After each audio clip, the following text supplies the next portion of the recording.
You ever heard of Toenail, the singer? How's that for a cold open? You know Brock Stubbs on YouTube, David? No. You don't know Brock Stubbs? No. Who does like all the like movie trailer dubs and stuff like that? Who does like really good impressions of like goofy voices and all that? No. Well, he was always on YouTube, but he got crazy big on TikTok. And he has this famous video which you cannot find anymore, but it was so funny. It was like this, he mixed footage of this like European music singer named Toenail. And this was her real name. And she made a music video that was so bad, so he dubbed over it. And then he put clips from this old black and white monster movie over, like in like a meeting between two generals. And the intro is this guy walks in and to this other like commander or whatever. And he's like, "Hello, good sir. Hey, how's it going?" And he's like, and he's smoking like a stogie. And he's like, "Hey, and he smokes. He's like, that is some marvelous crack. You want some?" And then the other guy replies with, "No, I'm over heroin type myself, sir." Well, if you're wondering what the heck's going on right now, this is the Snarp Fangle Podcast. Oh, yeah. Welcome. So, greetings and salutations, everybody. Welcome back to another episode of the Snarp Fangle Podcast. I am your host, Jake Metzger, along with my wonderful, very good, studious, weeb-adjacent commentator of all things Star Wars, David. Wow, that was quite the appellation. Oh, just you wait. It's going to get even crazier.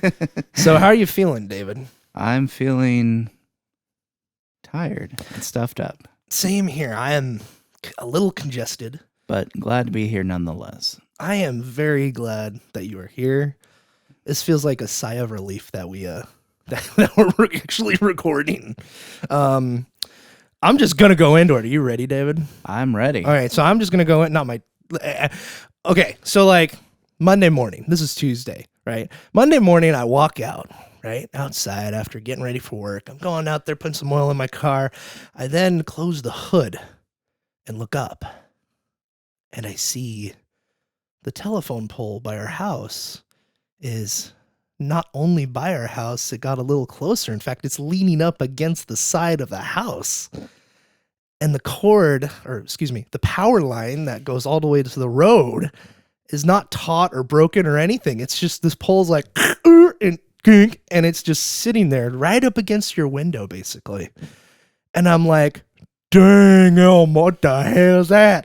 And so I take a picture and send it to our landlord, my parents. And then, and then I'm like, hey, anybody what should we do about this? And so I was like going to call PG&E, and then I'm like, dude, I got to leave. I got to get to work. So I just hop in my car and leave. I text you and them about it. And then I get home because I have to work online afterward, and then I see the pole still there, like 6, 7, 8 hours later, and it's against the house still, except there's something missing. The power line has been sheared off of the pole. Assumingly PG&E cut it off and then, well, left the pole there. What was your experience in all this, dude? Like, what the heck's going on, man? Yeah, it was weird. I just, I woke up. I think I saw your text first thing. You texted me the picture. I went outside, took a look at it, and I was like, okay, well, we still got power. It's I guess, we'll get that sorted out eventually. And then I leave, I go have breakfast somewhere, and then I come back, and we don't have any power. And I hear that PG&E they were supposed to contact your parents prior to doing anything, but apparently they didn't. They just came out, cut the power line, and then left. Wow. Yeah. Ladies and gentlemen, that's what you call California power line service right there. Oh, yeah. God. I mean, hey, all the kids out there who are listening to this, because I know you're out there. I know you're listening to this, and you probably shouldn't be. But let me tell you something. You know how your parents always complain, at least if you're in California, how they complain about PG&E and I can't remember the company that's named down south, but it's basically the same company. You know how your parents really hate them with a passion? It's well earned, let me tell you, because they are like so terrible and poorly managed and, basically own the state in many different ways. So that's screw them, honestly. Not to the people that have to work them every day, like the people who go out in the front lines and tend to the power and keep our infrastructure going, but like the people who communicate and make sure things are going as smoothly as possible, which never happens. Yeah, forget those people. They suck. So anyway. Yeah. We have no power right now. Dad brought over a generator, so we have that. But then we were like, well, maybe we can put everything in the fridge in an ice chest. I think we'll be okay. We don't know how long this thing is going to go. We'll figure it out. And then today, it turns out there's a whole new pole at the house, which I just saw just a little bit ago. Oh yeah, dude, and you didn't see it at all? I guess I assumed it was the old pole still. Oh, okay, the one that was straight up. I guess I thought that he moved it. I don't know. The electrician came. He just freaking moved it with his bare hands, That's how far technology has come. My assumption would have been that perhaps your dad or somebody else was there, like a tractor or something, was there assisting him with some type of machinery, and then had just left him to do the rest of the work by himself. You got this, Steve. You got this. I really didn't know the situation. All I knew was that I was told that the pole was going up the next day, so I just assumed that the pole that I saw was still the old pole. Yeah, and that's really, like, I'm so happy that that's happening, and hopefully we get this situated before any time soon, so we can get power and water. Yeah, seriously. We can cook on the stove, but that's about it. So yeah. It's like camping, except it sucks. So, and at least it's with a roof over your head, I guess. But yeah, I could get used to just about everything about not having power and running water, except for using the bathroom. Dude, I completely agree. Absolutely need running water for that. I cannot deal with, the manual flushing of the toilet and not having running water to wash your hands. Especially with my dookie that's going in that toilet. It sucks. Why do you do this, body? I'm talking to you. Not you, David, my body. I'm like, what are you doing, dude? My body. Oh, God. And PG&E, I'm just going to air it all out there. PG&E wants them to pay for it. They want us to pay for them cutting the line and for our pole going down. Yeah. So BS, bro. Jacked. So bad. And to be fair, like, that pole was put in on our property by ourselves, like by the family, like 40 something years ago, or maybe even more. And that, that's why it broke. That's why it's teetering out. But still, it's like, you came and cut the power. What the heck? And I feel responsible for this, David, in a way. And let me explain. That morning when I took that picture and I'm like looking at it, I'm like mouth agape, just staring at it. I'm like, it's still there. I then see this service truck coming down the road with, just a pickup truck with a flashing light on it, right? I'm assuming, oh, this is probably PG&E, right? So I walk backward toward the road, and before he goes to turn onto, cutting, he goes and he turns onto the road. He stops mid-turn and he sees me, and I'm like, hey, like a single wave with the hand, and I'm like, boink, that thing, and I point with my finger at it, and he stops. And then he backs up where he was turning, and then goes the other way. Oh. So I feel kind of responsible. Maybe PG&E saw me, and they're like, "Oh, we have to save that young, poor, neck-bearded bro, and we need to cut his power." I don't know, because this neckbeard probably is, with another person who has a marvelous and majestic beard. And they deal with audio and computers and all these things. It was all off an assumption, and they were pretty correct in that. Yeah.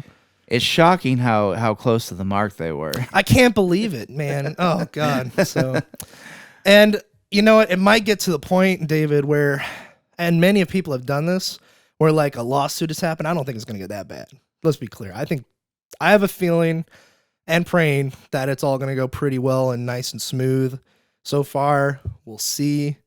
God bless mom and dad for doing this. Like, they are just at it, going at it. Mom is giving them the business. So we're very blessed, to say the least. Indeed. For sure. So, but speaking of potential lawsuits, let's just let's go ahead and dive into your topic, David. All right. And I'll let you carry us along. Okay, let me open up my notes here. No problem, no problem. We're going to talk about the King Saul and David, right? Oh yeah, Okay. definitely. Yeah. Oh, also known as well, I don't know. What else is he known as, David? I wasn't prepared for this bit. I wasn't prepared either. I was just this is just me. Well, I'll just let you go. Yeah, you go, David. I guess this is a sign that my improv skills need work. Same here. All right. Toenail. So anyway, yeah, so I've noticed something real interesting that I just wanted to kind of talk about because people are kind of talking about it, but no one's really seeing the pattern, I guess, or if they are, they're not choosing to speak about it specifically. But what I'm talking about is a pattern of weaponizing civil lawsuits against powerful figures who, or I should say popular figures, Okay. who speak out against, what's essentially the majority view, and are punished from speaking out by civil cases brought against them with enormous judgments, like comically large judgments.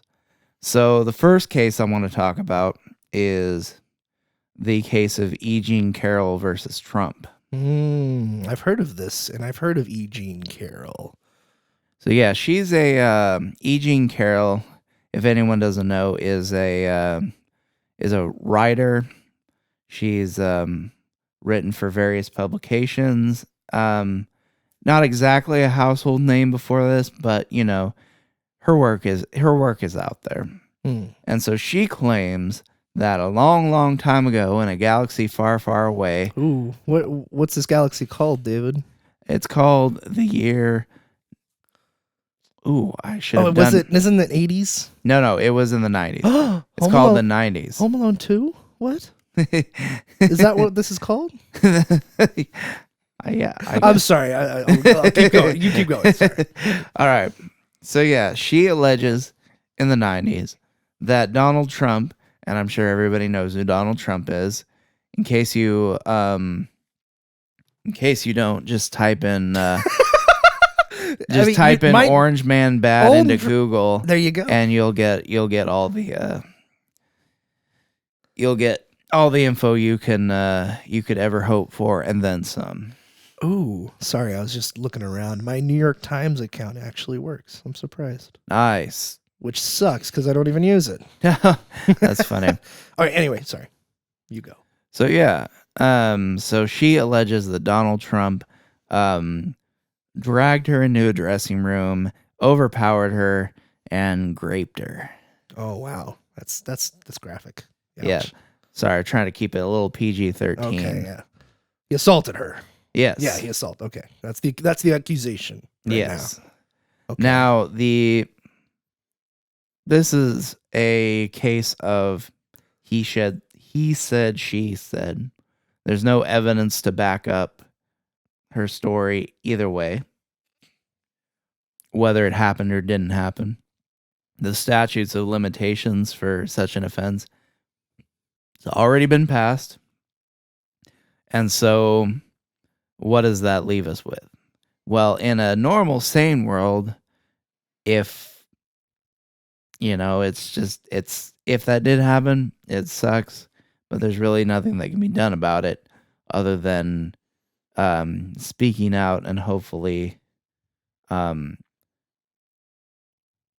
people in the same situation can find avenues of speaking up sooner about this sort of thing. When the evidence is still fresh, when there's still a crime to be prosecuted. Yeah, exactly. Like if there is a crime, then whoever perpetrated the crime, should be held accountable, obviously, Yeah, but the way our justice system works is we don't just go around jailing people who haven't been proven guilty of anything, you know.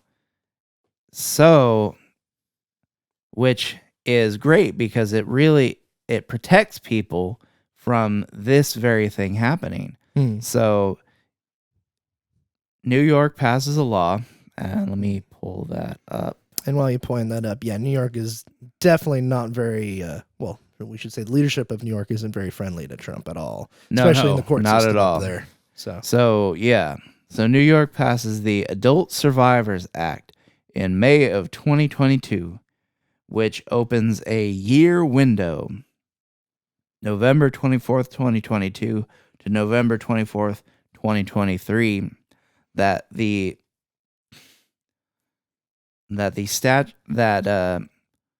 civil suits can be filed against individuals for which the statute of limitations has already been passed. So, of course, the response to this bill being passed was overwhelming. Interesting. And so that's probably obviously going to attract a lot of attention for people who want to start cases in New York specifically about this kind of stuff. Yes. So a lot of potentially bad actors, maybe a lot of, justified things as well, but it just is asking for trouble, and trouble is what we've gotten. So E. Jean Carroll is one of the first to take advantage of this. She sues Trump, and the jury finds him liable for sexual assault. Wow. Off of a, so they said or something. Yeah, there's no, Hearsay. He was not proven guilty of a crime. There is no evidence that he committed this crime. There's no camera footage from back then. No witnesses, no nothing. Nothing. It's just his word versus her word. And the jury comes to this conclusion that he's liable for the assault by evaluating statements given to them by the prosecution, and then determining based on those statements whether he was likely to have committed the crime or not. Oh, that was it. So they're basing off of if he was likely enough to do it. Yeah. So what? All the Trump quotes, which have been taken out of context, sometimes outright fabricated. The ones that were on the hot mic and the ones that were hearsay. The grab her by the kind of thing, stuff like that. That is, I'm not gonna say I agree with any of that. I'm not gonna say that it was right for him to talk like that. But that's nowhere near admitting you're guilty of a crime. Not even close. No. But those are the type of statements that this jury evaluated, and somehow in a state whose legal system is so hostile to Trump, somehow, some way, they came to the conclusion that based on these statements, he was likely enough to have committed the act that they decided to hold him liable for it. Wow. So they awarded him, E. Jean Carroll $5 million. Now, that's a lot of money, right? That is a lot of money for just that. That's going to cover her lawyer's costs, at least. And that's, maybe not much after that. No. I mean, this has been going how long? Like a year plus since she's been in the forefront about this? So that happens. And of course, Trump's response is, I didn't do that. I'm not guilty. She made it up. I don't even know this woman. And there's a photo of him and her together that I've seen this photo. Yeah. Yeah. That doesn't necessarily prove that he actually really knew her, but it does prove that they at least met at one point in time. Yeah, and for those who haven't seen the photo, I suggest you look it up because it's basically just like, it looks like at a premiere or at a party or something, and she was a journalist, I believe. Is that correct? For Yes. quite many years. And it's just like, it looks like, oh, somebody wanted a picture with Trump and they got a picture with Trump while he was at this party. That's what it looks like to me. Just being observant, I guess. But people, that's literally the only proof we have that these two were together at one moment in history or at some point in time, and nothing else really. And essentially, this one photo has been apparently enough to say that I remember it was used in the courtroom. That Trump was lying when he said he didn't know her. Yeah. That one photo apparently proves that he knew her. Apparently. But anyway, so Trump says, "I'm not guilty. I didn't do this. This is crazy. This woman is lying. She's making things up." And what does E. Jean Carroll do? She sues him for defamation. After all this, she sues him for defamation. And the idea is supposedly, what? Speaking out against someone who is trying to destroy your reputation by accusing you of something. Speaking out against that is apparently defaming them. Okay. Is she still using New York, the state of New York, to sue him? Yeah. Okay, gotcha. So she sues him for defamation, and interestingly enough, in this trial, the idea that Trump's defense isn't even allowed to bring up the idea that he's not guilty of this.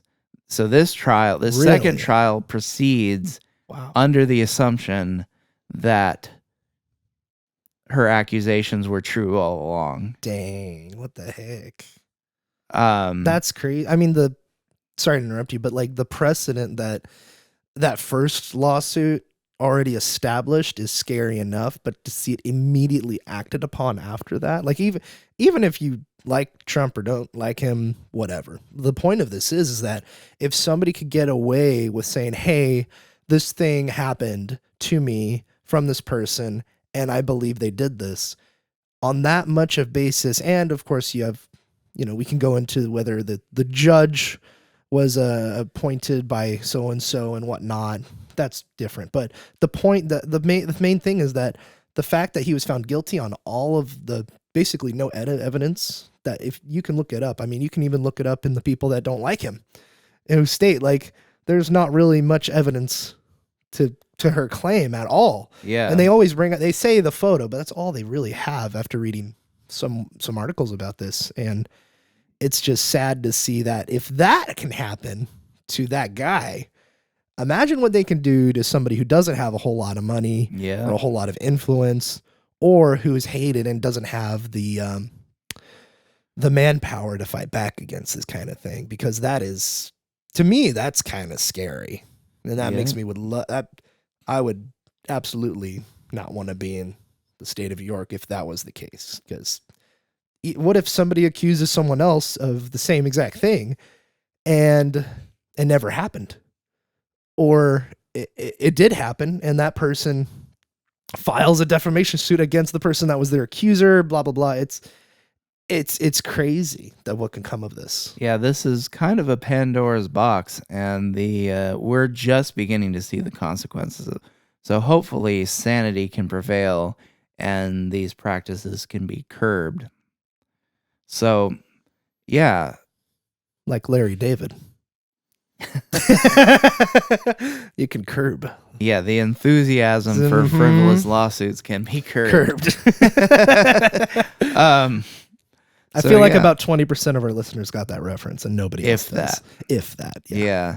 So, so surprise, surprise, E. Jean Carroll wins a second lawsuit. What? And really? She's awarded $10 million. Oh, no, sorry. Oh, wait, 10? She sought $10 million. $10 million. But was awarded $83.3 million. Crap, what the heck? Yeah, it says here from Newsweek, a jury ordered Trump to pay an additional $83 million in damages. Trump has denied any wrongdoing as he plans to appeal the verdict. Yeah, wow. This is some crazy stuff we're dealing with. Holy crap. And this is just the second lawsuit. I'm sure she's going to try to do more after this. And where does it stop? Like, what is her words on this? Like, is she doing it for all women or something or whatnot? That's what I get is kind of that sort of like, I'm doing this for the greater good, for all those women who weren't able to speak out about blah blah blah. It sounds like a noble goal on paper, but if you can't even begin to prove that any of this happened, then it's not really justice now, is it? No, I mean, hey, we're in the state of New York. Someone tracked down the Como brothers, and because they also have a history of accusations against them, if my memory serves correctly. I mean, if this is what's happening to, Mr. Trump, I mean, just call them up, because there's some money that could be had there at this point. And that's not what I'm suggesting, but I'm saying that is totally a possibility. Probably won't happen. The Como brothers are very well protected, well, as we know. So, yeah. Andrew and was it David Como? Andrew believe Como so. and David. Yeah. Yep. Yeah. Wow. 83 smackaroony million. Yeah, that's a lot of money. That is a lot of money. So, and she's probably going to write a book from all this too. Oh yeah. Woo. Can't wait to read it. It's going to be on the top of my Goodreads wish list. Yeah. Number 1 bestseller right there. New York Times bestseller. Oh, yeah, definitely. definitely. They're going to give it to her, man. Oh, jeez. But yeah, so it doesn't stop there. Yeah, it doesn't stop there. So what we've got is another interesting case. Is the case of Alex Jones versus the families of the Sandy Hook survivors. Now, can you remind me? Well, never mind. If you don't know who Alex Jones is, he's a very prominent media figure that's been in the media for years. He has some really... I don't know. Do you know who Alex Jones is, David? You know who Alex Jones is. Alex Jones is one of my favorite people. He's very funny. I love him just because of how entertaining he is. It's a globalist. If you've ever heard about chemicals turning frogs gay, that's the one. That's some of Mr. Jones' fine handiworks, right? Yeah, and it's funny because even though that's a crazy conspiracy theory in quotes, it was kind of true. The water in Africa was poisoned by chemicals, and it turned some frogs bi, basically. Well, it turned them into hermaphrodites. Hermaphrodites. Sorry, excuse me. I misspoke. Hermaphrodites is a big difference, and that turned them gay. Yeah. So anyway, they really liked friendship is manly. So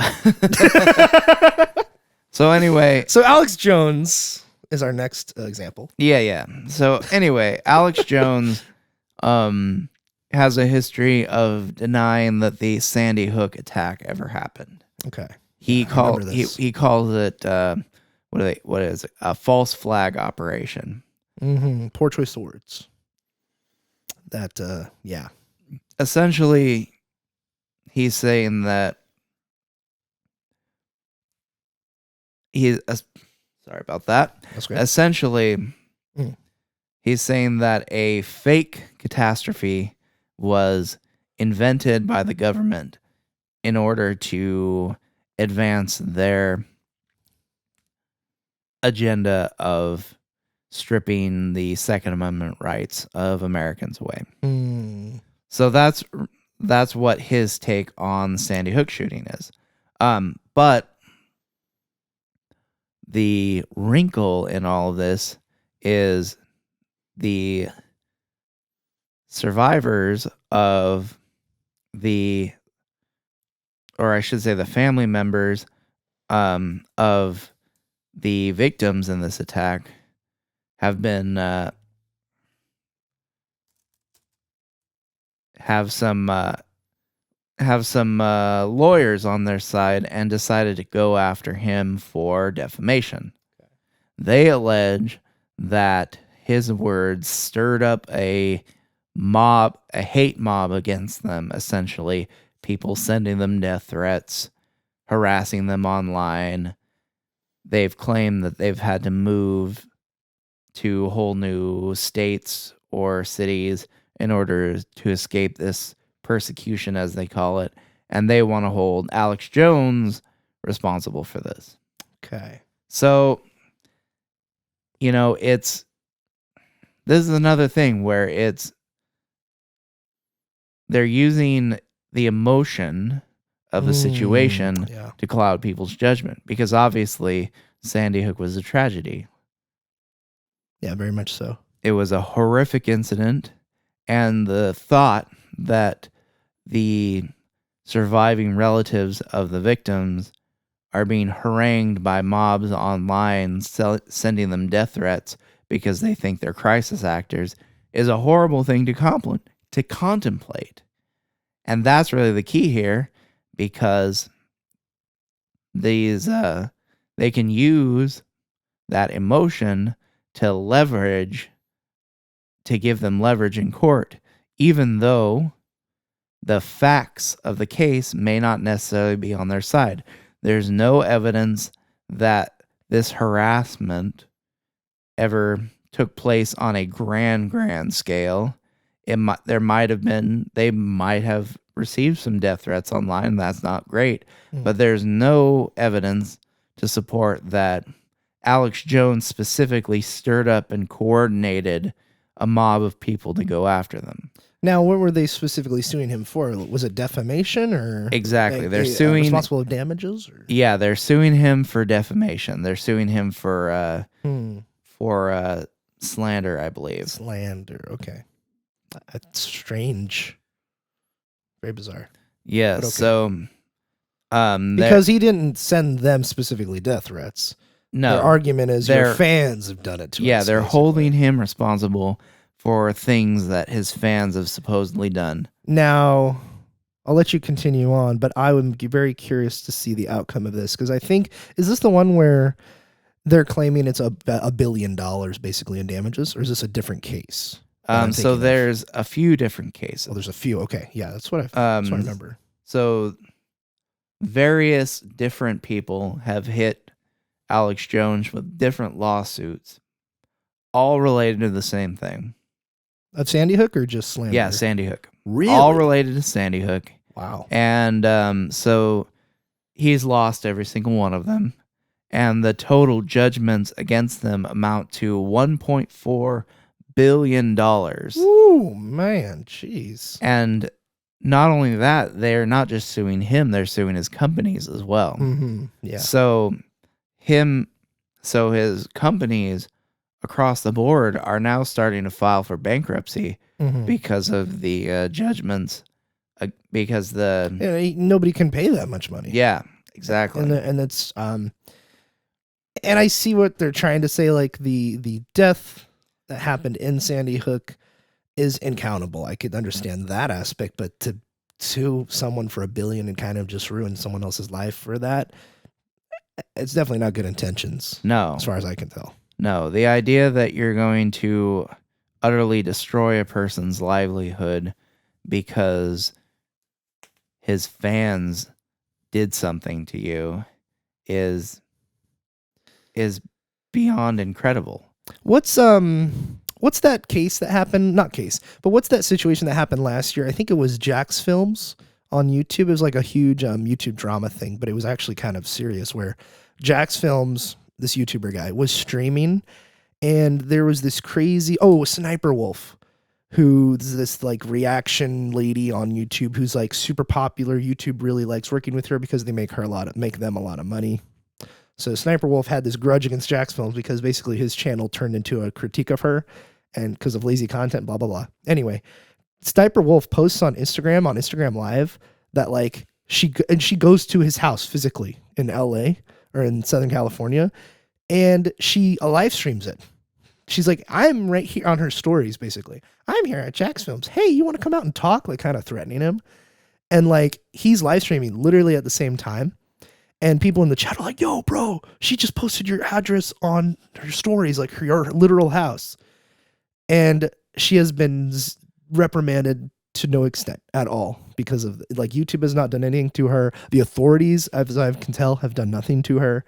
And it's just like, you're telling me about this, like, slander stuff, all these cases.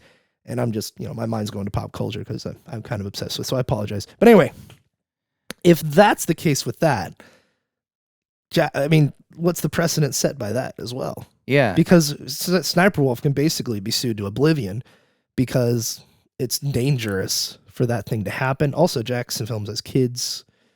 I know it's a random example, but it's just so weird that this is all happening. See, that really highlights the how insidious this trend is, because in that case, you clearly have someone who doxed somebody online. Mm-hmm. Yeah, doxing. Yeah, that's what happened. So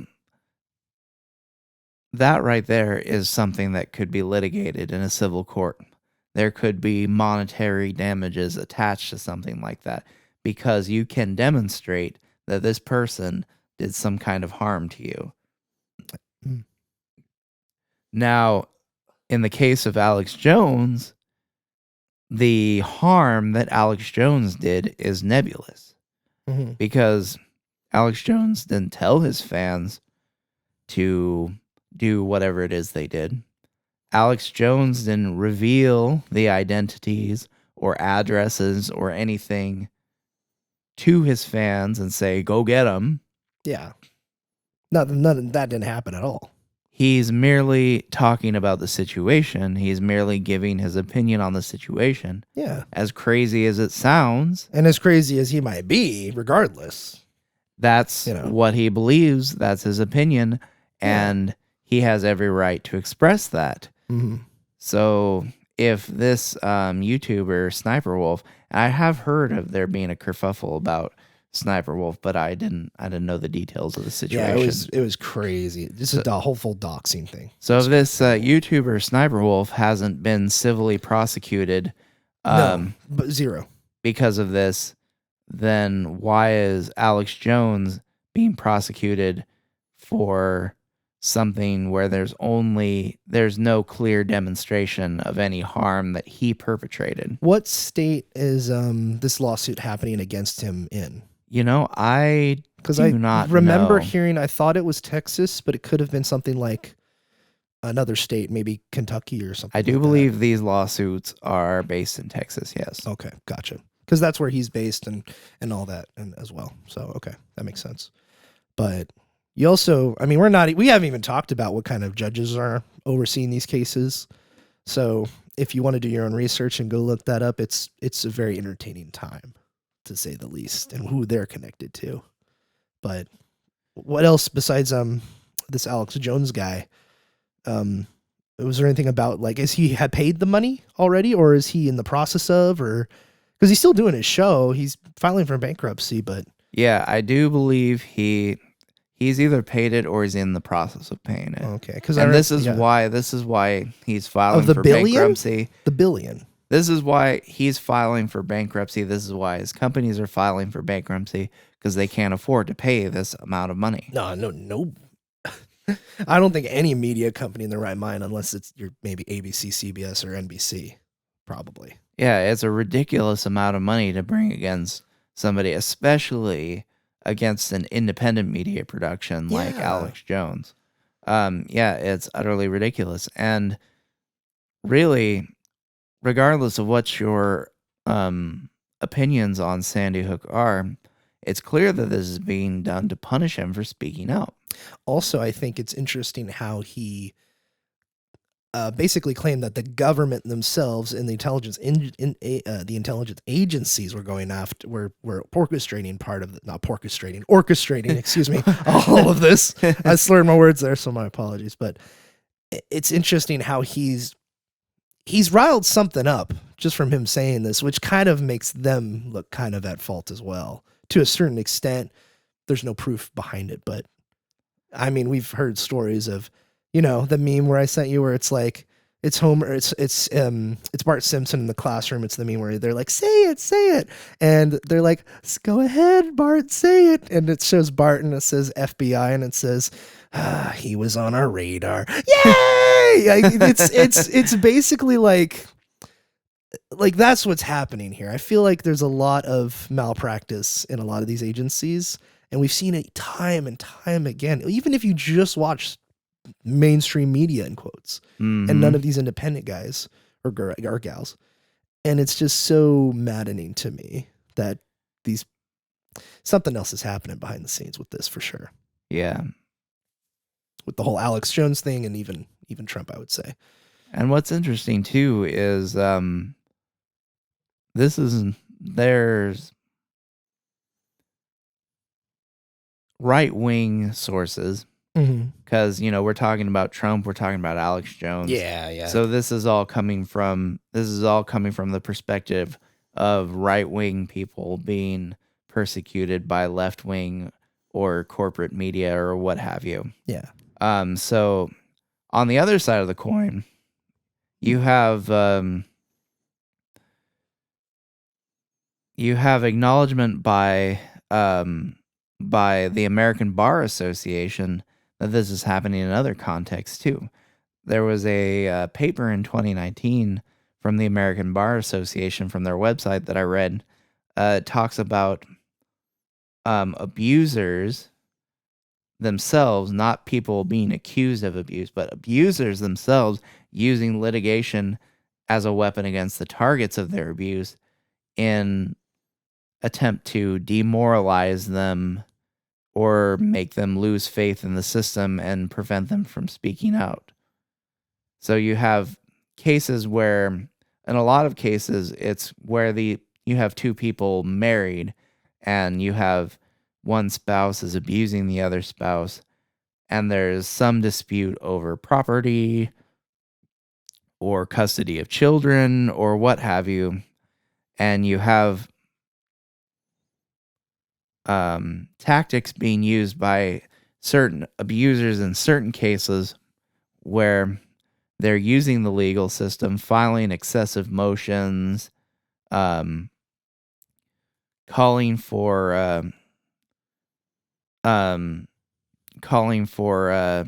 excessive demands on the defense in the legal disputes to try and rack up excess fees for this person, waste more of their time, demoralize them, make them lose faith in the legal system, and ultimately keep them subservient and more easily able to be controlled.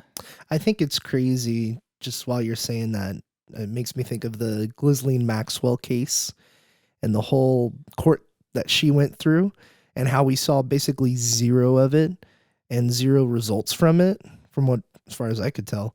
And we're seeing just everything with the other two court cases as well as some other stuff. So when you say American Bar Association, does that have to do with beer?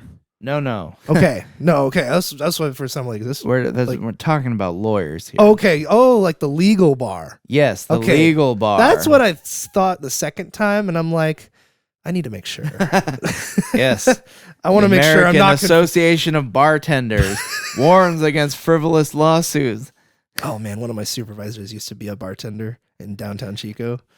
I should make that joke with her. So I see her like, hey, you were the National Bar Association, right? The Bartending Association. So they're accusing a ton of people or involved in a lot of suits. Yeah, so essentially... that sounds really dumb, by the way. I'm not a legal expert. No. So what this paper is simply commenting on trends that are happening in the legal world. So this is commenting upon a trend. This is from 2019. So this has been going on for a little while. Mm-hmm. Commenting on a trend of abusers, or at least suspected abusers, using frivolous lawsuits, trying to rack up as many legal fees for the target of their litigation, as much as possible, not to win the suit necessarily, but just to waste their time and money and demoralize them. So this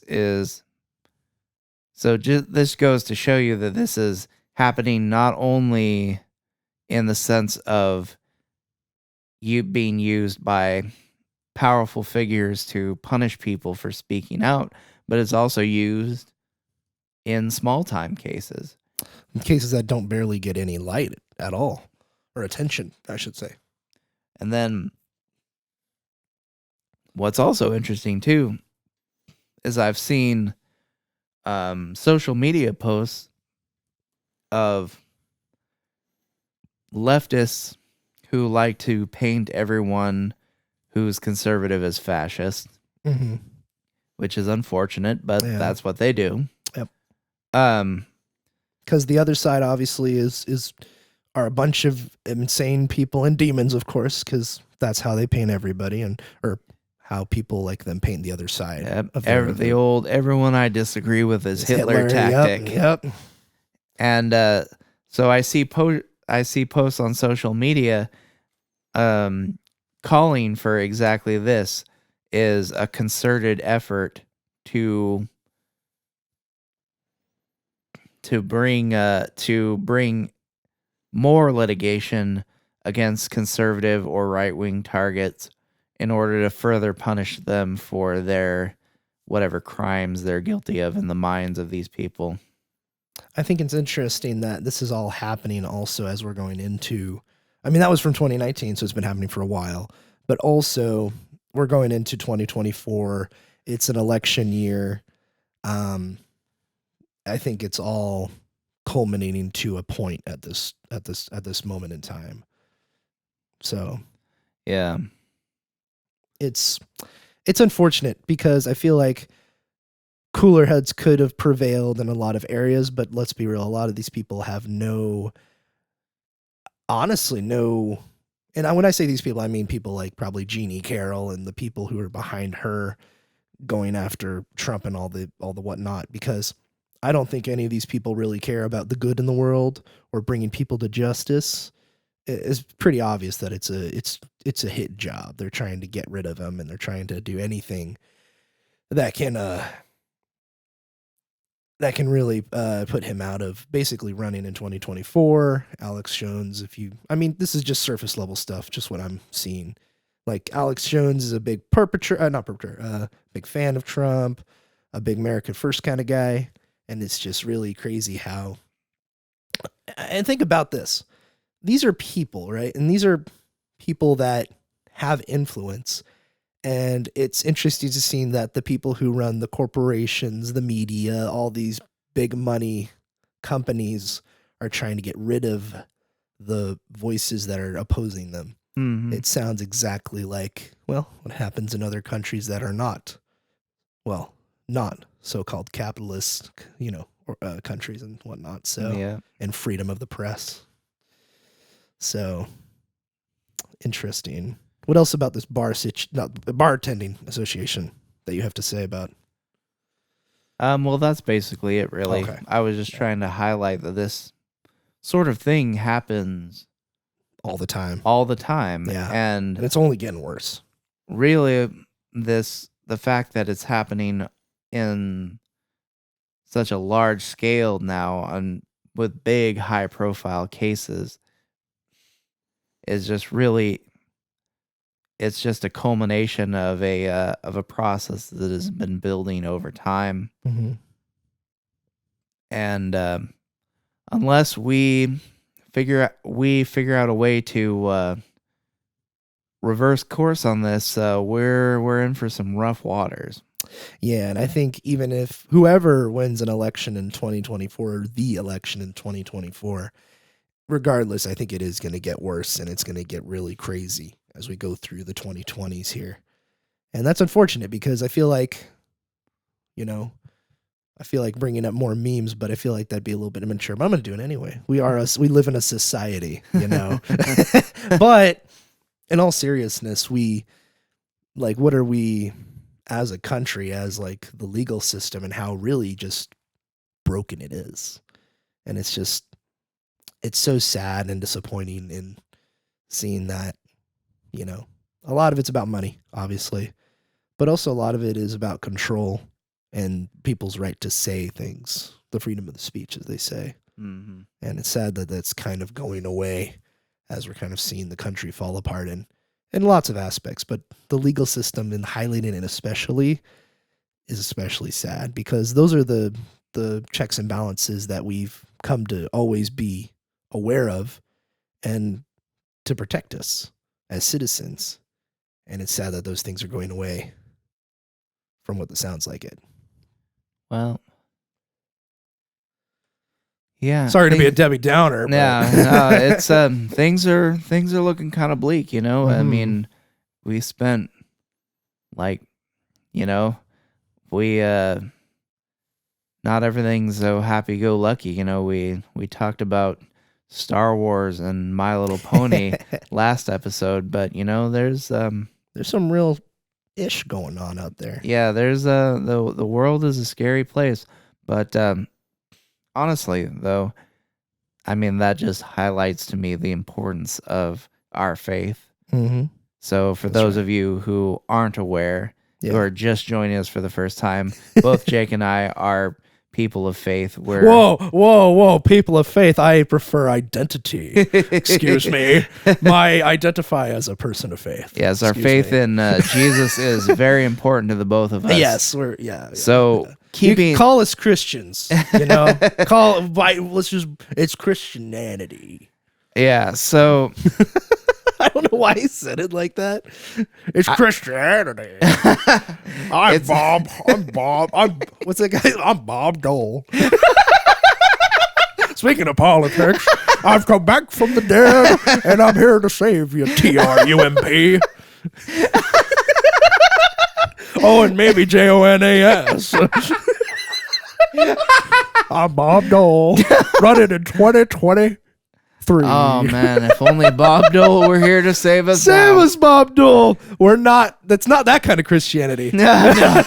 No. Okay, but in all seriousness, yeah. I bring that up just to say that it's important that when we're talking about the world going down the toilet, you know, that we being flushed away with a bucket of water. You know, we're really keeping our hope in Jesus to the forefront. That's right. Our hope is not in man. Our hope is not in the world system. Our hope is in Christ. And our identity is not in none of those either, but our identity is in Christ. So politics aside, world system aside, we're trusting in Jesus through it all. And I think if you look at a different other political areas in the system in the US and maybe more culturally, I feel like culturally the country is actually, well, I feel like we're on the up and up in a lot of different ways. If you look at certain places on the internet, I feel like Twitter is one, which wasn't going to be my topic, but I'm not going to go with it today. But I think Twitter is one. I feel like the freedom there and to say what you want and everything, and the leadership there is on the up and up, I'd say, for especially going into an election year, you know. But I feel like there's that. A lot of different areas culturally that are being won back, like maybe I don't know why I said Hideo. Judeo-Christian, what's it called? Christianity, it seems like, is also getting a lot of attention in a lot of good ways, actually. I don't have any specific samples off the top of my head, but I will say that, I don't know, I think going into 2024, David, I feel like real positive, and I don't know why. I can't explain why. I feel this peace as a person of faith or a Christian, and I can't really explain why, even as I'm terrible at articulating my words, as you can probably tell, but I will say, for some reason, I got this feeling, and I can't stop, and it just feels it feels like there's something. Feel like the truth is going to be uncovered and it's going to be shown to everybody. And I don't even know what that is, but I just have a feeling. Yeah. I mean, yeah. I mean, we've been talking about really concerning things, but you know, I've definitely seen some positive developments in the culture. So I feel like the main thing that I was trying to get to is like people are hungry for truth. Yeah. And I hope this isn't I hope this isn't like stepping on anything, but I would actually like to talk about a couple things Okay. that a couple positive things I've seen in the culture, Ooh. just to sort of reverse course away from all this doom and gloom. Yeah. So you've probably heard Yeah. about the famous tattoo artist Kat Von D. Yeah, I did. She's now a Christian. She is now a Christian. And now. not just like, she's still living in LA, running her tattoo shop and going to some celebrity church. I mean, she and her husband have moved to a small town in, I think I want to say Indiana, like rural Indiana. Oh, wow. And are going to a small Baptist church. Dang. And she's gotten rid of, she was into witchcraft previously. She's gotten rid of all her books on witchcraft. All her tattoos that no longer align with her values now that she's a Christian, now that she's a believer. Wow. She's actually blacked out. You see photos of her now, like all her arms, her torso, like her legs, it's completely black. Yeah, from because I tattoos and all that, and I guess inking her skin. The process of removing tattoos for her would have been an extremely painful process because she has so many of them. Oh, you're saying that she covered them up? Yes. Whoa, I didn't know that. So yeah, Holy instead of getting crap. them removed because of the sheer amount of tattoos that she had, she elected not to remove them because apparently doing so would have been extremely painful. Oh, dude, absolutely. So she's actually, her tattoos are blacked out.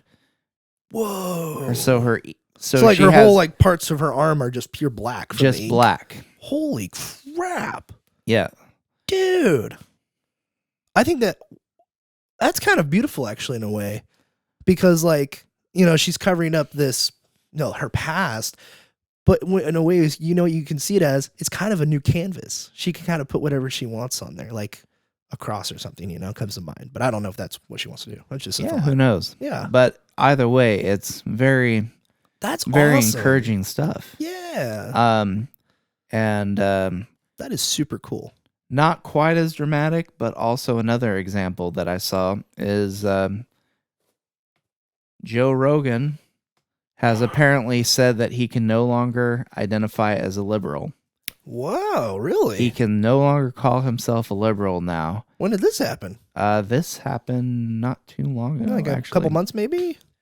I don't remember when exactly. Yeah, I think just a little it bit happened ago. within the last month, I think. Dang, wow. Yeah. So, I mean, not that Joe Rogan was ever crazy leftist, but it's interesting that he's able to it's encouraging that he is able to see what's been happening in the culture, and he's like, no, I don't want any part of that. Wow. So he's no longer referring to himself as a liberal. That bald head has done some good. Holy cow. It's literally a cooler head. Well, that's really interesting. I didn't even know about that. That's wow. Huh. Interesting. So what does he call himself now? Just like independent or? I believe he refers to himself as a centrist now. Interesting. Okay. Well, that's kind of where it's interesting following him and some other people that, were from one side to the other and seeing them kind of mellow out and change their opinion over time. I think of another, in quotes, right-wing commentator. I don't know if he's an independent or not. I don't know what he would identify as, but Dave Rubin is one. I remember following him for a long time, and I believe he always was. He was never pro-life, but I think he said, I think that's eventually a conversation or an opinion that I will change eventually. I feel like I'm just not there yet. And he said this back in like 2017, 16, I believe. And I believe he has changed his mind on that. I feel like that's really interesting as, I don't know, people grow and change. Yeah. So I don't know. I just feel like Also, he has some kids, so that probably has changed it too. Yeah. But wow, and Joe Rogan is self-identifying as a CNTRIST, a Yes. centrist. Yes, indeed. Interesting. Okay, well, cool. I mean, I liked him when he wasn't a centrist. Like, you know, I mean, he was an interesting guy regardless. Yeah. But I think it's great to see that he is recognizing certain not so great things that are happening in the culture. Yeah. And he doesn't want anything to do with it. He doesn't want anything to do with it. Yeah, I think that's smart. Yeah. Any other examples you can think of, David? Those were the two that came to me. Didn't have anything prepared. I have one just off the top of my head. There was I follow whatchamacallit, one of those fellers over there at the one of them fellers. One of them fellers, them quotes conservative commentators. Shoot, which one is it? It's Michael Knowles. Oh yeah, yes. I like him, Andrew. I get his name and Andrew Klavan's name mixed up completely. Like when I say Andrew Klavan, I think of Michael Knowles' face and vice versa, and I don't know why, even though they have a totally different face. But Michael Knowles, with him, I'll get to it, but I'll get to my point. But like he used to be, I believe, a very far lefty and back in the day. Did he? Then, I believe so. And then he came back to like his Catholicism, I believe, and kind of mellowed out, as people would say, and then he got married, had kids, that kind of thing. Interesting. I don't know the full details, but I do remember him saying he was like a far lefty or a lefty at one point, and then has come to the other side, as they say. But anyway, he was interviewing last year. He had an interview with this guy named Joshua Broom, and this guy was like an ex-adult star, basically, like an adult content creator. And this guy, basically went to Jesus and found Jesus in a way after doing years and years of being in the adult industry. And it was really inspiring. I'd highly recommend you out there go search this interview. It's not an easy watch because the content's very like what they talk about is like, yeah, I was in that kind of stuff.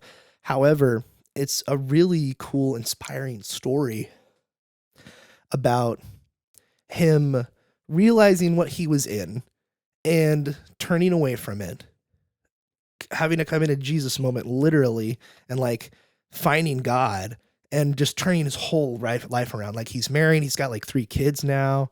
It's just a really inspiring tale, and how he's now an advocate of people saying like, hey, get out of that stuff.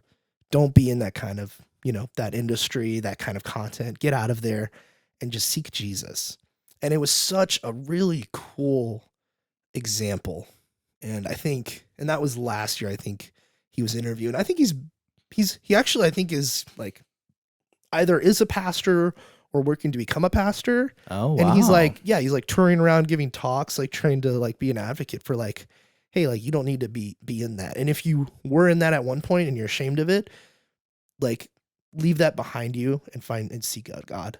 And it was super cool. Joshua Broomer, I can't remember his name, but Michael Knowles does an interview with him. Okay. Really cool, really fascinating guy. So anyway, that's the only thing I can think of off the top of my head, really. I thought for a second you were going to bring up Ben Shapiro rapping as a as a thing.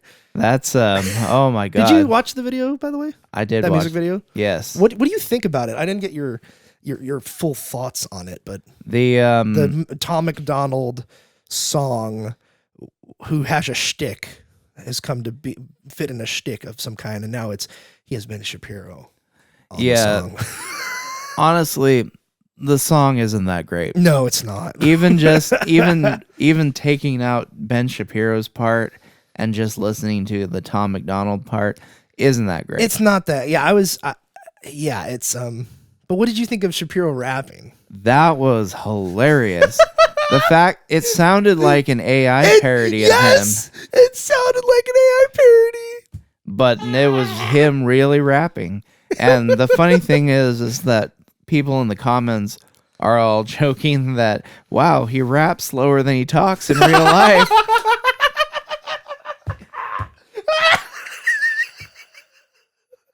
Yeah, it's funny. It's true. It's true. Oh, speaking of Tom McDonald though, Yeah. I thought it was really. This is before I knew about the Ben Shapiro rap. Yeah. This is actually how I found out about the Ben Shapiro rap. I was scrolling through my feed and I saw a Michael Knowles video pop up, and I was confused because in the title of the channel was named Mike's Tom McDonald Reviews. Wait, what? What? Yeah, Mike's? that was the YouTube. That was what the YouTube channel was called. And I was like, "What? What am I? What's going on here? Is this like? Is Was he on like a Facebook guest or on something? No, this is on or- YouTube. Oh, this is on YouTube? Okay. I was like, is he like a guest on some guy's other it guy's said- channel? But no, it turns out that his normal YouTube channel, the Michael Knowles Show, Yeah. he renamed his channel Mike's Tom McDonald Reviews. Because apparently the joke's been going around that his channel's turning into a Tom McDonald review channel. Yeah, yeah, it is at some point for sure. Oh So my gosh. that was like hilarious to me that his channel is actually called Mike's Tom McDonald Reviews. I don't know if he's changed it back, but when I first saw them, Because I think when you change your channel on YouTube, I think there's like I want to say there's like a time period or a time limit that you can change it back real quick, like maybe a couple weeks or something. I could be wrong about that, but it sounds like, oh, that's so funny. Oh man. But yeah, that the song Facts by Tom McDonald, which is the, in quotes, #1 rap song in the world right now. It's fine. It's not like his best work, and it's definitely not that great. But I mean, overall, I think it's hilarious that he got Ben Shapiro to do it, and yeah, it's pretty funny. But you're right. It sounded like an AI. It sounded like how somebody made a AI cover of Megan Thee Stallion's WAP, but it's Ben Shapiro rapping it. no, I've never seen that. Oh, it's like, well, Ben Shapiro like had a show where he's like critiquing this show, the video and everything. Yeah, music video, yeah. yeah. And he's like reading the lyrics out loud, and he's like self-censoring himself to not say them. And somebody took that and put it to a beat of the song, and then photoshopped his head on the girl in the video, and like it's actually him doing it. Like the AI morphed the face onto her. Oh my god! And I follow this. There's this person on Twitter who's like, this is terrible, but this is the joke that she made. She's transgender, and she saw that. She's like, whoa. She's like, that. Wow. Okay, Ben Shapiro, who's a woman now. Okay. It was like, oh my gosh, that's terrible. Oh my gosh. Those are not my words. Those are hers. Oh boy. I was like, oh god. But anyway, have you heard other Tom McDonald stuff? No. No. This is the first I've ever heard of him. If you're gonna, So I was really bewildered because the video that where I first heard about this didn't mention him. It was just the name of the YouTube channel really threw me off because I'd never heard of Tom McDonald before this. And I can't say that I want to listen to the rest of his music. To be honest, it sounds like right-wing mumble rap. I don't know about mumble rap. I mean, I don't really know the definition of that, to be quite frank. But I mean, well, have you ever listened to like Migos? No. That Sounds familiar. That would be an example. It's like I'm and I'm gonna pop a cap and I'm gonna hit, like that kind of thing. Kind of. But it's like way mumblier, or like what's the definition of mumble rap? Because I always get confused by this. Well, there's not. Like, okay, I don't know the definition. like, are we talking like Juice WRLD? Like, is that considered mumble rap? I'm not too familiar with it. I just know that there's a thing called mumble rap, and I can kind of hear it when I hear it, but I can't really define it. Is that like Post Malone? No. No. I'm just saying, like, is that? It's not. Okay. No, mumble rap is a derogatory term for certain kinds of newer rap music. Okay. I can't explain it if you've never heard it, I can't explain it. Yeah, because I'm like, it's one of those things that it's once you hear it, you'll know when you hear it. And I'm not a connoisseur. I'm not a connoisseur of this type of music, so I really can't articulate exactly what makes it tick stylistically. So Migos, I know, is kind of known as for being mumble rap. I don't know the artist. I can't remember the artist, but the song Panda. It's this rap song where it just literally starts with a dude going panda, panda, panda, panda. What? Really? I mean, like, that's the intro. That sounds like stuff that I would never want to listen to in my life. Yeah, it's like a sound bite of him saying panda, and it sounds like it's being spammed too fast, like where it kind of cuts off the word and starts it again, kind of a thing. You know, and then it goes into the actual rap after that. But again, I'm not a connoisseur of this kind of stuff. But yeah, that's what it's called. But Tom MacDonald is, essentially more or less what you could probably characterize him as right-wing mumble rap, which is not my cup of tea at all. No.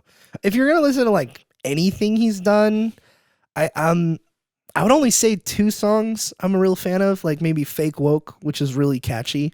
Like, it's more like, oh, this is my shtick. I'm going against the mainstream. I'm a big independent artist, which is cool and totally something that's great for the culture, I would say, overall. But it's kind of like being overdone, in my opinion, to this point, because I followed him the last like 2 years, and it's like the same thing over and over and over again. Yeah. Like, I don't know. Like, it's basically the same thing over and over. Like, Riot's a good song, which is kind of like his kind of like rocky rap. Like, that would be a good song to listen to, that and Fake Woke. But other than that, everything's kind of samey, to be quite frank. Yeah, and that's the problem that's the problem in my mind with mumble rap stuff in general, is it all kind of sounds the same. And I don't even know if he's considered mumble rap, but I don't know if he's considered mumble rap. He's definitely, but as soon as I heard the song, I was like, oh, this sounds like mumble rap. Like I said, I'm not a connoisseur of it. I can't define exactly what it is. Yeah. But I've heard enough of it that when I hear that sound, I can be like, oh, that's what that is. Okay. Yeah. So you'll have to, if you want to make your own sort of determination, I would listen to. If you're a fan of Tom MacDonald, that's fine. It's just he's not really my forte, we'll say. Yeah. He's fine. The problem is, like, I think if you're looking at white rappers, like, obviously they're the big ones, but obviously you gotta listen to, David, if you want to listen to a really talented white rapper, and Tom MacDonald's talented, he's cool. But if you want to see a real talent, look up Echo. EKOH. He's a really super talented dude, blonde hair, blue eyes, super white guy. But he's like a lyricist, and he's super great at free versing and just really great writing in his songs. And a lot of it does hem from pop culture kind of themes. Like, he does, like, songs called Suicide Squad or what, blah, blah, blah. It's about comics. He has a lot of comic stuff. He got really big when Avengers Infinity War came out, because he did a rap that was like really short, like a short film about it, about him breaking into a comic shop. And then like, that was the music video basically. And Echo I've been following him for a while, and going into the pandemic, it was fascinating to see like different artists release different tracks. Like, he basically released probably 3 albums within a year. Oh, wow. And probably like over 20 singles within that time. It was fascinating, and they were all pretty dang good. And I'm a people really don't like my opinions on music. I mean, you'll probably can be attest to that, because I just like everything. So I'm really terrible at recommending things to people. But honestly, dude, he does a great song called Honey Boy, which is all about Shia LaBeouf's career. What? It's really good. And it's like, it's a really good, well put together music video. And the song's like really catchy. And it just like, it's referencing all these Shia LaBeouf movies. And it's just, it goes, and it's called Honey Boy because of the like self-biography movie he did called Honey Boy. Oh, okay. And like he goes into Transformers, Holes, Even Stevens, just all this different stuff. And it's just a fun song, and he makes really cool stuff like that. So highly recommend Echo. He is more on the explicit side. Obviously he's a rapper, but he is like really talented guy. Go give him money. He deserves it. He's put in the work too. Give him some money, Give him guys. some money. Just shut up and take it. He's like, dude, 3 albums in a year? That's crazy. I mean, he said himself, like, if you follow him on Twitter, he was locked in his apartment basically for like months during the pandemic in like central LA. And he had the equipment and he's like, you know what? I'm just going to sit here and write. Yeah. And that's all he did. And now he's doing tours. He's getting paid. It's cool to see a guy that put a lot of work into himself and really invested in that to really just be successful from it. It's really, really cool. Another inspiring tale going into this year. So listen to Echo, EKAOH. So anyway, are you satisfied, David, with this topic of weaponization of civil lawsuits? Yes. Any final thoughts? I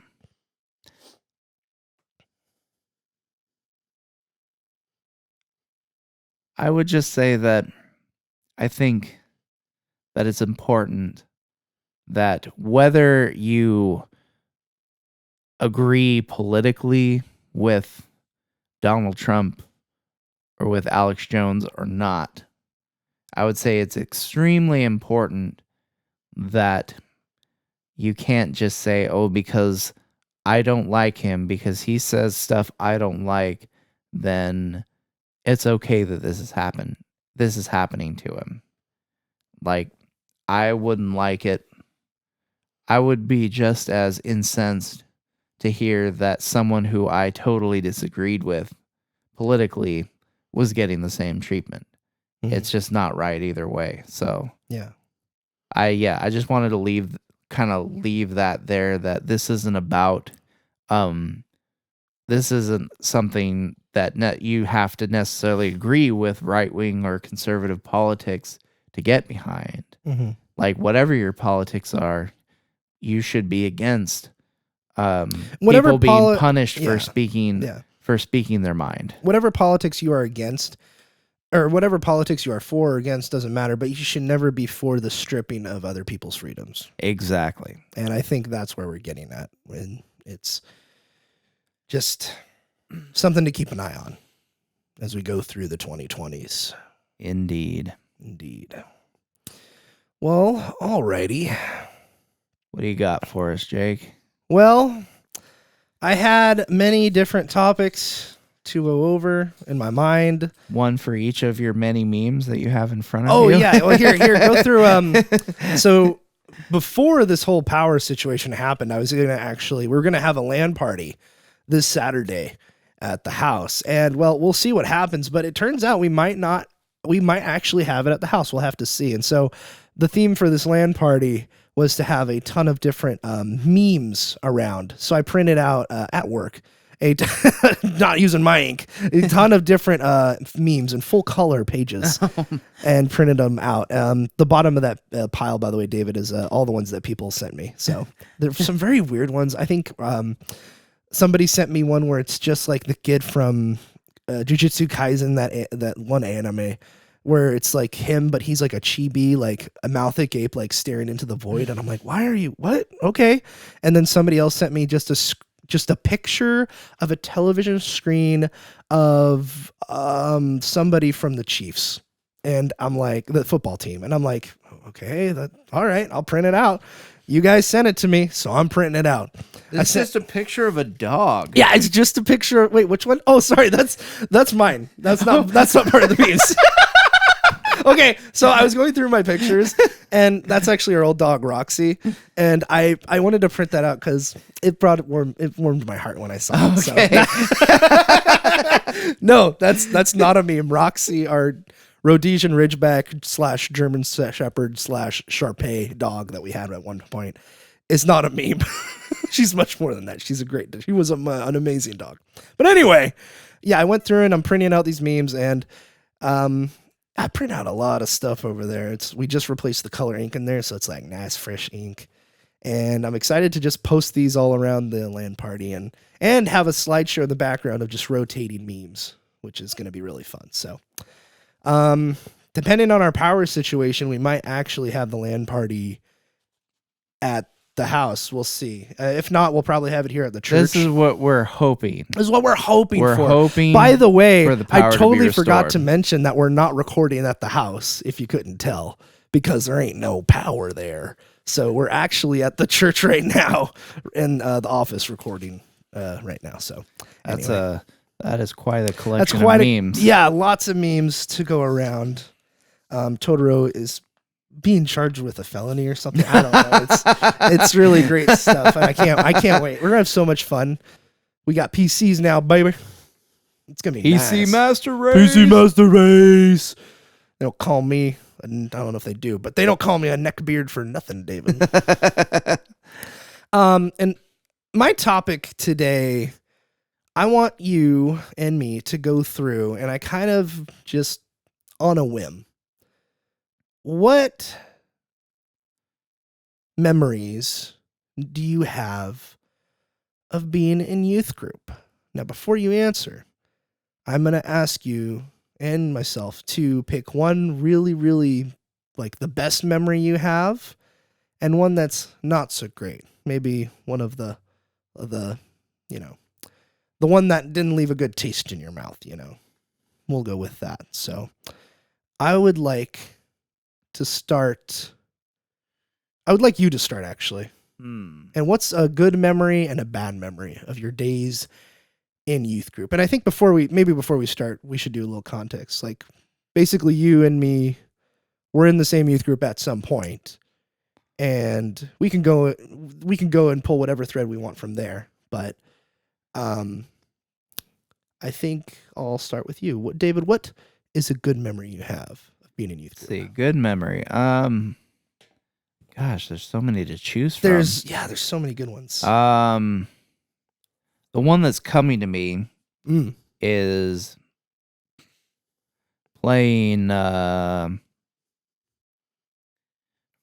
and seek. Oh yeah. Out. I believe it was on the school playground. Oh yeah. So, yeah, and we had we were playing hide and seek, and in those days, I don't know how they do it now, but in those days there would be we do a game, and then we'd come together and hear the devotional. And so we played hide and seek, and everyone was found, and it was the last round, and there was one guy, you know him, Jake. This was Michael. Yes. Oh yes. The hiding extraordinaire. Yeah, so he was hiding in a tree. Nobody could find him. He apparently thought he was being super cool because they called for him. They were calling his name. It was like, okay, we're done. You can come out now. And he just didn't. So, so they just decided to go on and do the devotional without him, and he stayed in that tree for the whole time. And then as we were wrapping up, getting ready to leave, he comes out of the tree. He's like, "What? You guys were gonna leave me? You guys were gonna leave me? I stayed up there for 2 hours." That was oh man, That's awesome. that was a real funny time.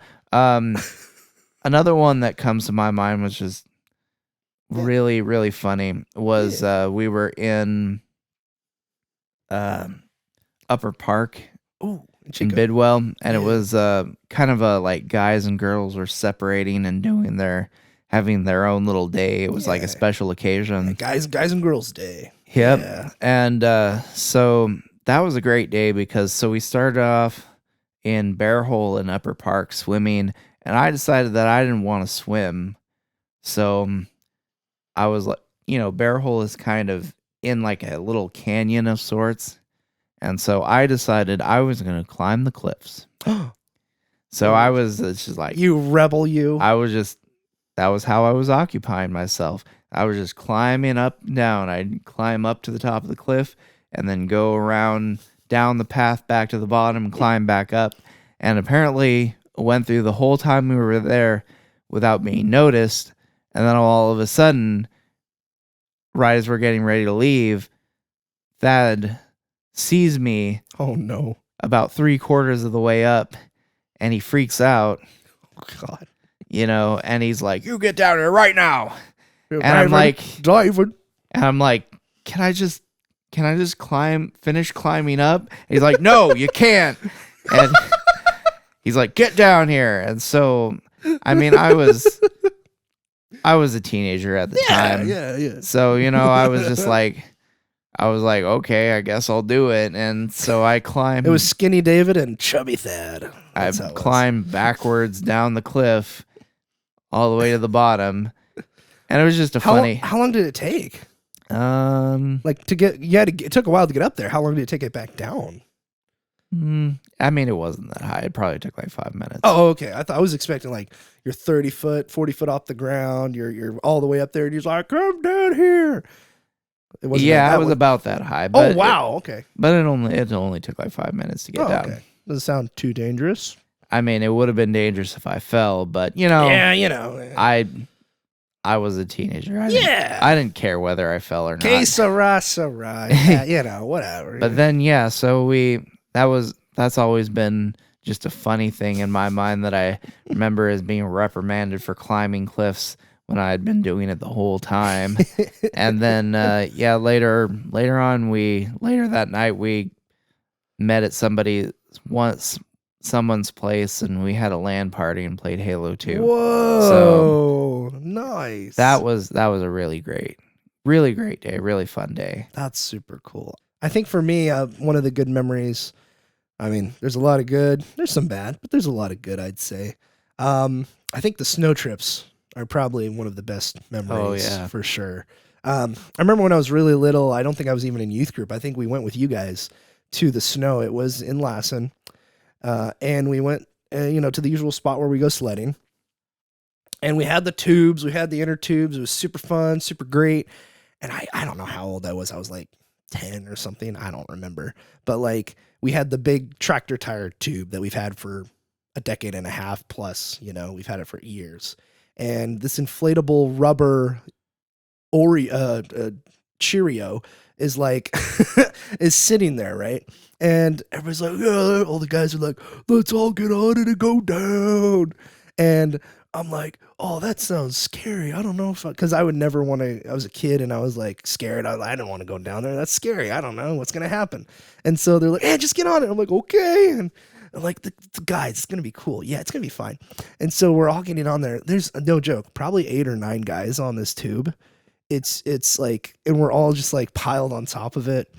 I want to say in terms of who was on it, I think Fritz was on it like way back in the day. And I think it was, I don't know if you were there. I think Michael might have been there and some other people as well, but we were all piled on this tube. And then we go down, we're pushed down. We're like, woohoo, yeah. Oh man. And then like we see a dip right in front of us, like halfway down. We're like, whoa! And then we hit it. And because of the weight and the trajectory of the tube, it bounces. And all of us at once are like, lifted off of the tube and are flying through the air. And we're like, ah! And I land on the ground like first. And I flip. And as I somersault upside down, I see behind me all the other guys just going in different directions, like flying it through the air. And because I was a little kid, it seemed like they were like 10 feet in the air. Like it seemed like this was serious, and it was an amazing memory. I remember like the aftermath. I'm like, oh, I'm getting up out of the snow. We're like 40 feet down the slide, and it's like everybody's like, whoa, that was awesome, man. That was amazing. And there's a lot of good memories from those snow trips. You know, the snow forts, the snowball fights. I think, yeah, it's fun going to the snow, and it's going to be fun going again this year for the youth group. So, yeah. I would also say, just like as a general memory, like a lot of good fireside chats happened. Like 30-hour famine, I think, was a great example. Like where we'd fast for 30 hours, we would camp out for the night in cardboard boxes, and just some of the, I don't know, as a teenager, like some of the best conversations took place by that fireside with like your peers and Thad. And, you know, the girls had to go over to the girls' side, the guys went over to the guys' side, and just had a really fun time. And back when I was going to youth group, I remember we were at the real life church in Orland, and it was like, I think it was like midnight at that point. We were by the fire, and we were waiting for Connor because Connor was at Taco Bell working, and he was going to get off at like 1 a.m, and he was just going to walk across the freeway over on the overpass and come to us. And so we're like waiting for him, and he finally gets there, and it was just such a, oh yeah, we had the blended drink. Do you remember what the blended drink was that Thad would do? It was like a Happy Meal that was all, yeah. You never heard of this? No. Yeah, it was, okay, so this, you get a Happy Meal box. You get the fries. You get the apple juice. You get the burger. You get the nuggets, right? And you get the sweet and sour sauce. And then you put it in a blender. And then you hit go and you blend it all together into this amalgamation of nastiness. Because when you're that hungry and you haven't eaten for like, 26 hours, you kind of will eat anything. Yeah. So that was a very fun memory. And then that morning we were all sleeping in and we did not want to get up. And so I think it was Steven and Thad and Connor, it was just me and Connor sleeping in the tent. And it was Thad and Steven and maybe Matt just like, oh, time to get up, guys. And we're like, huh? And then like all the cardboard walls just burst down. Steven like runs through the through the fort, and we're like, oh, like we're like in our sleeping bags, like inching away, like trying to like get away from the craziness. The beam support falls down, which was just this cardboard beam. And like the pallet walls fall down. We're like, oh God, I can't even see. And then I get my phone out to record it because it's an insane thing that's happened. I still have the video, by the way. And it's like Steven and Thad just demolishing this cardboard contraption we created to sleep in. And then Connor, in his sleeping bag, just like hops over and starts like hopping into a sprint and starts literally like running as like hopping over like a bunny in his sleeping bag over to like the girls' base and just like just body slams the walls of the girls' like house over there. None of the girls were in it, but he wanted to take it down anyway. So it was like really just hilarious. Just all hilarity ensues. So yeah, I think in terms of the great memories of youth group, there's a lot of good times, but there's also not some real great times. But I was wondering what not so great times do you remember? Let's see. And you don't have to get like specific or anything. I'm just curious, like what wasn't such a great time at youth group? Because there's definitely those nights where like you're a part of the experience, and it's just there's a lot of drama happening around, Yeah, with the girls and the guys. Yeah, both of them. I think that I would say that my memory of youth group I've kind of just like forgotten the bad times, you know? Like Okay. I mean there were some not so great times, Yeah. but I honestly can't remember really anything specific. I know there was definitely a few times where there was some intense kerfuffles happening, but I honestly don't remember the specifics. It's you know, it's one of those things where the bad's kind of floated away and only the good remains. Yeah. And that's really cool. That's very fortunate that this happened to you. To me, also being part of youth ministry for 8 years, there was also not some good times being in the leadership role.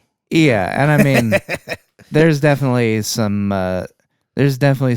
not so great times I've had being involved in leadership as well. Yeah. And I'm not saying like other leaders. I'm just saying like, because there was a portion of time in the youth group where it was just me and Steven leading it. Yeah. And it was like pretty much every Saturday for a period of time, like before COVID, there was like every Saturday we kind of like look at each other and we're like, hey, we've made it through another Saturday night. All right, God's good, because we're a couple at that time bachelors, and we're like, whew, man, this ain't easy doing this, but yeah, we're very grateful for the volunteers at the time, the people who helped out and who drove the van and stuff and whatnot, and so just through the good times and the bad, I feel like youth group has been there in some capacity. Yeah, and that's from that situation. Definitely, the situation that you and Steven were in is definitely a tough one. I can't really relate to that because when I was in youth ministry, we had quite a large team of people, and Thad and Mandy were still in charge. So I never felt like the whole thing was on my shoulders, although there was a fair share of controversy and difficult times to be had. But you know what? I remember, if I may, I remember a really great like spiritual moment in youth group. And I remember when we were at the Shift, which was the old Foursquare church out in that good old city next door. And at this church, the Shift, which was basically like, I mean, how would you describe it? It's basically like an amalgamation of, it's a church, and they're trying to get it back on the ground. Well, okay, so what the Shift was... What was the Shift? The Shift was a specifically supposed to be a youth ministry. So it was a couple of people who were sent by the district to sort of clean up and close down this Foursquare church because it had become a reproach to the community. Like homeless people were living in it. It was a mess. So, and the people who were running the church at the time had just kind of let it happen, and they neglected it and just let these homeless people kind of run rampant. Whoa. And just trash the place. It was horrible. Wow. But so the district sends a family into town to clean up and close down the church. Really? And so while they're there, they had a vision of a youth ministry that could bring revival to the city. Because when they got here, what they noticed was just how many churches there are. There's a lot. There's a lot of churches for such a small town. But they were all, the vast majority of them were small with aging congregations and that were slowly but surely declining. So they had this vision of a youth ministry that could bring youth in, bring kids in, teach them the gospel, get them discipled, get them on fire for God, and send them out into the churches of the community to revitalize them and bring revival. Mm. So that is what the shift was Mm. in its earliest form. Okay, yeah. And I remember during this time, we would have a youth group there, and pretty much almost every Saturday at one point, like we would be there, if not multiple, if not maybe like maybe like twice a month or whatnot. But I remember being there quite a bit during my time as an attendee before leadership, and it was a good time. It was fun. I remember the crew of kids that it was all of us together were kind of drama prone, but so is every kind of group of kids that has been in party youth group at some point. I mean, let's be real. They're all teenagers, and teenagers will be what they are. So that's just how it is. And I remember I wanted no part of that. But what I do remember is one night we had like, I don't know if it was a fire tunnel or something, but we did a bunch of worship, which was really awesome. I don't remember if it was like a Sunday night or like a Saturday night, but it was in the weekend. And we were there, and I remember it was people giving visions out to everybody around them, basically.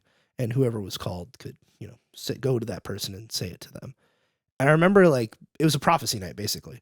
And I remember like being spoken into. It was a really cool experience. Like I remember being really like seeking the Lord at that point, trying to, finding my identity in Christ, and just learning the gospel and learning how Jesus sees me. And it was just a really poignant moment in my like spiritual life. But I remember that night, it was that, I think his name was Eddie, and he was like, I think he was like you or Thad's age or something like that. But anyway, he was there, and he came up to me and he's like, "Yo, brother, I got a vision for you." And he told me this vision, and I don't know if I want to say what the vision was. It was really cool because it was kind of like just something I never thought of before. Like his word to me was, "You're a trailblazer," for a certain extent. And ever since that happened, which was 10 plus years ago, I've kind of carried that with me to a certain extent. And I remember you got a word spoken over you. You were there. Amelia was there, Thad and all them. And it was just really, it was like God was moving, and it was really neat to see that. And even if somebody said a prophecy or a vision that wasn't really from the Lord, it was just like maybe what they were picturing in their mind or whatever, the Lord can still take that and, use it for his good in a way. And I just remember that night was really, special. And it always sticks in my mind. And I think that's why youth ministry, honestly, is super important, and adhering to what the Lord wants for the spiritual growth of our kids in the community as well. And, I mean, the shift isn't around anymore, but it was such a moment in time for our community. Like, whoa, it felt like as a teenager, it felt like, there's a movement that can happen. And as I've grown up, I've realized that moment can easily be snatched away by, the devil and whatnot. But God will use that for its moment in time for his good. And I just feel that he still does it to this day. Mm-hmm. Yeah. Yeah, I mean, God is working all the time, and humans are really good at messing things up. Humans are really good at taking a move of God and making it gross and bad, but the Lord is still good, and he can still work his will in spite of us just because of who he is. Amen. Yeah. And I think that's it. I think we'll explore more youth group stuff later on. This week I just felt like, I don't know, I just felt like talking about some good memories. Yeah. Yeah. Good stuff. So, well, David, Jake, are you satisfied with this topic? I think we're going to end it there. Do you have any final words about youth group or anything else we've talked about today? No, I think I think we've about covered it. Yeah. Yeah, and I think one thing that's most important, I think, leaving the youth group topic for now, is be mindful of the community you're in and where what part God wants you to play in that community.